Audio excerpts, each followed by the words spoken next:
98,8 FM Solo, part of KG Radio Network. Sahabat Ria masih bersama kami tentunya di kali ini di special talk show bersama dengan Pengadilan Negeri Surakarta ya, yaitu menghadirkan Bapak Azharyadi selaku Hakim PN Surakarta, sahabat Ria. Nah, kita masih membahas tentang masalah e-court gitu kan ya. Kalau tadi kita membahas tentang mungkin kalau tadi kita membahas tentang masalah e-court di mana gitu perwakilannya adalah yang sudah terverifikasi gitu kan ya, yang nama lainnya mungkin advokat gitu kan ya. Nah, saya juga pengen tanya nih, kalau seandainya Pak Yadi, ini kalau seandainya kita tidak memakai advokat gitu, perseorangan gitu kan, selaku mungkin yang mungkin terdakwa, bisa nggak sih Pak? Oke. Monggo, mungkin bisa dijelaskan. Ya, terima kasih Mas A. Juga kita lanjut para pendengar Ria FM 98,8. Jadi kita sebutkan tadi, kita katakan bahwa pengguna terdaftar itu ada advokat. Benar. Ada kata terdaftar. Benar. Nah, sekarang berarti perlawanannya ada pengguna tidak terdaftar. Nah, siapa sih pengguna tidak terdaftar itu? Okay. Pengguna tidak terdaftar itu ada perorangan biasa, perseorangan, privat gitu masing-masing. Ya? Masalah yang digajukan gugatan ekornya sama seperti advokat. Oke. Permohonan kah, gugatan kah, sama-sama. Cuma persyaratannya dulu, perorangan itu bagaimana? Kalau advokat tadi kan KTA, kartu anggota pengacara dan penyembahannya. Kalau perorangan cukup dengan KTP, KTP jadi, atau intinya adalah ID identitas gitu kan ya. Identitasnya. Dan paling penting lagi, karena ini sifatnya e-court, tentunya harus punya email. Oh, itu wajib ya jatuhnya ya. Dan untuk email ini, pengadilan akan membantukan apabila yang bersangkutan tidak punya email. Jadi orang yang punya masalah atau yang akan mendaftarkan itu cukup datang ke pengadilan, ke ruang PTSP, pelayanan terpadu satu pintu. Di situ ada pojok e-court. Tinggal ke situ, Mas saya mau daftar e-court tapi nggak punya email. Dibuatkanlah sama tugas emailnya. Bapak namanya Ahmad, berarti bikin Ahmad siapa kayak gitu. Identitas dia dikasih tahu, mana HP-nya, kalau pakai HP Bapak nanti dipandukan semuanya. Ini pandukan, udah kepegang dia email dia. Biasanya ini susah ya Pak ya, kalau yang biasa perkara orang tua itu susah. Makanya kita siapkan pojok e-court. Ada petugas kita, nama sebetulnya salah satu petugas e-court, dia bisa mendaftar, mendaftarkan, membuatkan email masing-masing. Dan kalau kita kan juga, yang kadang-kadang kita yang melek juga bikin email tuh ternyata sudah dipakai orang lain tuh, kayak nama saya. Nah, saya benar. Bisa aja orang lain ada yang namanya sama. Kita kasih tanda belakangnya. Harus kasih tanda angka atau apa gitu kan. Oke. Itu bisa dibuatkan oleh di pojok e-court itu. Jadi nggak repot. Dibantu semua. Dan dengan sistem pembayarannya itu kan juga ada jangka waktunya. 1 hari kalau nggak jadi setelah dibayar berarti dianggap mendaftarkan. Tapi kalau ketemunya dijatuh tanggal merah, ya dihitung tanggal besoknya. Cukup itu aja. KTP, ID atau ID dan alamat emailnya. Itu adalah baiknya sudah punya ataupun akan dibuatkan sama oleh petugas. Itu nggak akan dihack gitu lah. Benar. Kalau seandainya kan kalau tadi kan perseorangan nih. Kayak seperti tadi, dia tidak mengetahui gitu cara email yang tadi akhirnya kan dibuatkan. Pada saat pembayaran nih Pak, kan harus menggunakan e-billing nih, atau virtual account ya untuk itu kan. Nah, ini bagaimana nih Pak? Kan kadang kita nggak tahu sih, kalau orang kan juga kadang ada yang gaptek banget gitu kan. Contoh kayak ibu saya juga banget bingung gitu gimana nih Pak? Itu di PTSP itu namanya juga PTSP, pelayanan terpadu satu pintu. Di ruang itu tuh sudah ada bagian mana? Bagian pidana, perdata, sampai kasir pun ada bagi orang yang nggak bisa.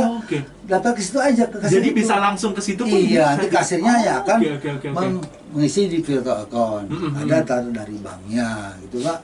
Jadi sebetulnya diharapkan dengan ekor ini tidak ada perputaran uang di pengadilan, langsung aja ke bank gitu. Tapi seperti yang kasusnya kasus ini kan tidak bisa mungkin ada terjadi ya. Jadi mau nggak mau harus tetap manual. Tetap ada gitu dibantu kita siapkan dan tentu petugas kita sudah integrasinya yang tinggi. Ya. Benar sekali. Oke. Jadi untuk selanjutnya ini saya untuk bagi para pemirsa yang lebih jelas, silakan datang ke pengadilan langsung, ke PTSP, tanya-tanya, misalnya ini orang tua saya sudah meninggal tapi belum punya akte kematian, bisa nggak di pengadilan? Kita ada petugas yang mengarahkan. Alurnya dan malahan kita juga punya satu aplikasi Dorobei. Oh iya, saya Dorobei. Tanya di situ. Oke.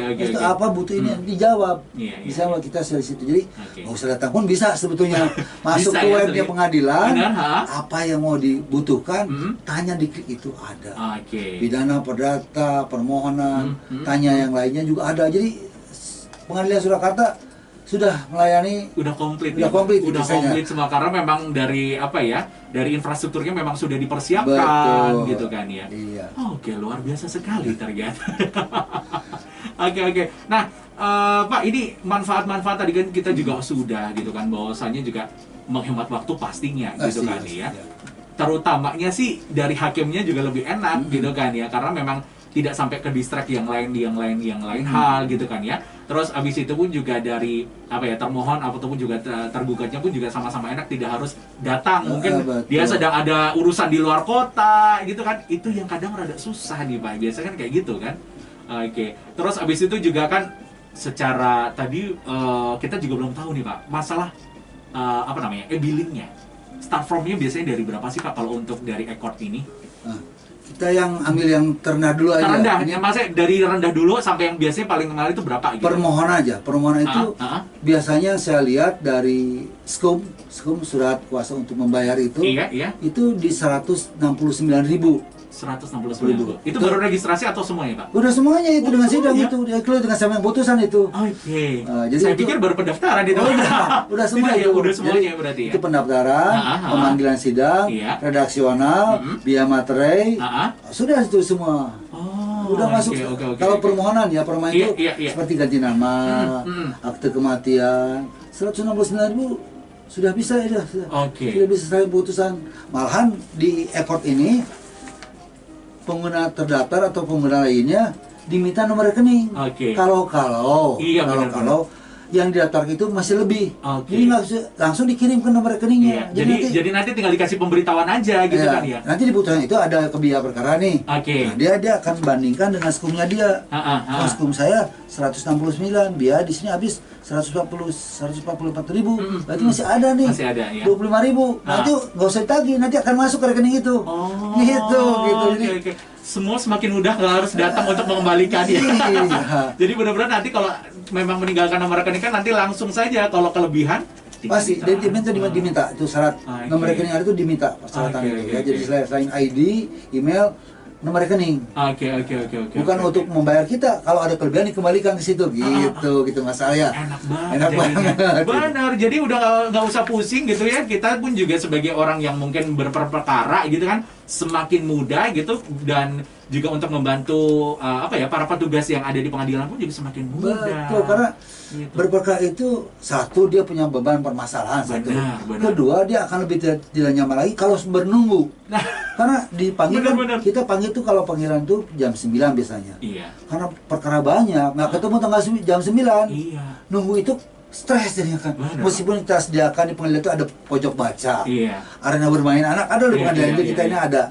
Tapi nggak menjawab itu semua gitu, nggak menenangkan hati karena ada permasalahan pokok gitu kan. Masih was-was rasanya karena belum clear dengan gitu dengan Accord ini kita tidak usah pengadilan. Bisa tetap sambil masak di rumah, bisa ngejawab istilahnya gitu kan. Benar sekali. Bisa sambil nge-mall, dia bisa ngedaftar gugatan. Bisa. Sambil ngurung kawannya, waduh ada kerjaan nih klien aku nih, daftar di situ. Dulu, gitu. Udah, semuanya itu dipermudah. Oke. Pak, ini kan kita sudah di sesi yang terakhir. Ini caranya kalau seandainya kita pengen, mungkin kita gaptek juga gitu kali. Sebutlah kita gaptek gitu. Kalau seandainya kita ingin mendapatkan informasi-informasi itu via apa sih Pak? Yang mungkin yang sudah ada infrastrukturnya gitu. Apakah email, website, ataupun mungkin bisa langsung datang, atau nomor telepon, atau bagaimana, itu gimana Pak yang sudah disediakan oleh PN Surakarta? Terima kasih Mara, para pemirsa juga untuk pendaftaran ini. Satu, tentunya datang langsung ke pengadilan. Ada PTSP, pelayanan terpadu satu pintu. Apapun yang Bapak butuhkan, apa yang Bapak cari, kita siap melayani. Karena kita punya jargon juga, kami ada untuk melayani, bukan untuk dilayani. Jadi kami betul-betul akan melayani. Terus satu, di samping itu bagi yang nggak bisa teknologi ya, datang aja ke sana. Kalau bisa kasih ke web pengadilan aja, ke web pengadilan Surakarta. Di situ ada semua. Sampai ngelihat putusan pun ada di situ. Nanti direktori putusan buka, diklik, udah ketahuan. Putusan perkara nomor berapa? Nah, ketahuan putusnya kapan, putusannya bunyi apa, ketahuan. Dan cara minta putusannya pun gampang. Untuk sekedar mengetahui, di tempat Mas Al di sini ada masuk, di copy, dicetak aja. Nanti ada cetakannya kok. Ini copy. Kalau ingin yang original gini, datang ke kantor. Harus datang ya. Kantor ada cap khusus. Iya, benar. Cap ini khusus di kantor. Gitu. Jadi kalau untuk sekedar hanya mengetahui ya bisa aja dimanapun gitu kan. Benar. Di ruangan ini Mas Al ya tinggal melihat perkara itu, sudah bisa dapat putusannya. Iya. Gitu. Oke. Enak banget ya jadinya. Betul. Kan kalau misalnya nggak bisa datang ke pengadilan, silakan telepon ke pengadilan bisa dengan di angka di telepon 0271 71 9186. Iya. Nah, itu pengadilan, kantor pengadilan. Telepon ke situ aja. Bisa nanya ke situ. Oke, mohon diulangi Pak, mungkin perlahan-lahan. 0271 71 91 86. Oke, jadi ini nanti adalah nomor, dan nanti akan diberitahukan lah gitu kan ya, nanti harus panduannya seperti apa, kemana saja, nanti akan dijelaskan juga. Ya. Oke, jadi bagi sahabat Ria gitu kan ya, ini ternyata e-court ini memudahkan untuk semuanya gitu kan ya, sebagai mungkin pemohon dan juga penggugat, terus juga tentunya yang dari pengadilan negeri pun juga semakin mudah gitu. Jadi semua sama-sama enak, tidak ada yang dirugikan satu dan lain hal gitu kan, karena memang semua transparansi, semua datanya sudah kerekod gitu kan, secara dunia maya, secara digital, jadi akan lebih enak. Pak, mungkin closing statement yang untuk bisa diberikan kepada sahabat Ria nih Pak, untuk di kali ini, monggo Pak. Ya, terima kasih. Mudah-mudahan para sahabat Ria FM ini bisa menggunakan aplikasi e-court ini, karena banyak sekali keuntungannya di situ. Nah, tapi juga satu, jangan dilupakan, tetap kita akan diminta hard copy-nya ya, meskipun tadi lihat di dunia maya, tetap hard copy-nya kita minta, nanti harus ada pasti disiapkan itu semua. Oke. Itu barangkali mudah-mudahan itu bermanfaat, dan cita-cita kita untuk menciptakan peradilan yang agung itu bisa tercapai dengan aplikasi e-court ini. Amin. Tapi sebetulnya pengadilan Surakarta ini sudah ada 8 aplikasi baru lagi untuk terobosan, untuk pelayanan untuk para masyarakat itu. Gitu. Banyak sekali. Nanti silakan ditanya-tanya ke pengadilan. Kita welcome kapan saja, selama jam kerja, monggo. Gitu. Iya, nanti kalau seandainya di luar jam kerja, mungkin besoknya bisa, ya. Atau masuk ke web tadi, web pengadilan. Ada web pengadilan Surakarta. Nanti yang kalau lebih bingung, mending di web aja, karena di situ semua sudah dijelaskan. Ada, betul. Ada semuanya. Oke, Pak Yadi, terima kasih banyak loh. Waktunya ini menyempatkan luar biasa ya, karena kan padat ya Pak ya. Betul. Ini demi warga Solo. Iya, luar biasa sekali. Dan semoga sukses selalu Pak Yadi. Dan yang paling penting adalah sehat selalu gitu ya. Terima kasih banyak dan sukses selalu Pak Yadi, dan sampai jumpa di lain kesempatan gitu kan ya. Assalamualaikum warahmatullahi wabarakatuh. Waalaikumsalam warahmatullahi wabarakatuh. Ya sahabat Ria, itu tadi adalah kebersamaan kita bersama dengan Pengadilan Negeri Surakarta.